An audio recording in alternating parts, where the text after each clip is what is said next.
Hello friends, എല്ലാവർക്കും സുഖം തന്നെയല്ലേ? അപ്പോൾ നമ്മൾ മത്തി മേടിച്ചിട്ടുണ്ടായിരുന്നു കേട്ടോ. അതിക്ക് പണി കഴിഞ്ഞപ്പോൾ കൊണ്ടുവന്നതാണ്. അപ്പം കറി വെക്കാനും പൊരിക്കാനും എടുക്കാൻ പോവാണ് കേട്ടോ. അപ്പം മസാല പോയിട്ടുണ്ടെന്ന് എങ്ങനെ നമുക്ക് നോക്കാം. അപ്പോൾ അതേ നമ്മൾ പൊരിക്കാനായിട്ട് ഇത്ര എടുത്തിട്ടുണ്ട്. അപ്പം അതിന് നമ്മൾ 1 സ്പൂൺ മുളക് പൊടി ഇട്ട് കൊടുക്കാം. പിന്നെ നമുക്ക് വേണ്ടത് 1 സ്പൂൺ മല്ലിപ്പൊടി കേട്ടോ. പിന്നെ നമുക്ക് വേണ്ടത് മഞ്ഞൾപ്പൊടി, പിന്നെ 1 സ്പൂൺ ഉപ്പ്. എനിക്ക് ഭയങ്കര ഇഷ്ടമുള്ളതാണ് കേട്ടോ. പിന്നെ നമുക്ക് വേണ്ടത് ചെറുനാരങ്ങ നീര് കേട്ടോ.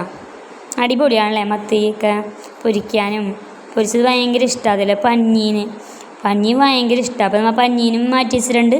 അതിൽക്കും ഇതേപോലെ തന്നെ മസാല ഒരേപോലെ തന്നെ ഇട്ടിട്ടുണ്ട് കേട്ടോ. മീനിലേക്ക് ചേർത്ത മസാല തന്നെ പഞ്ഞിയിലും ചേർത്ത്. എല്ലാവർക്കും ഇഷ്ടപ്പെട്ടെന്ന് ചോദിക്കുന്നു. ഇഷ്ടപ്പെട്ടാൽ ലൈക്ക് ചെയ്യുക, ഷെയർ ചെയ്യുക, സബ്സ്ക്രൈബ് ചെയ്യുക. Okay, bye bye.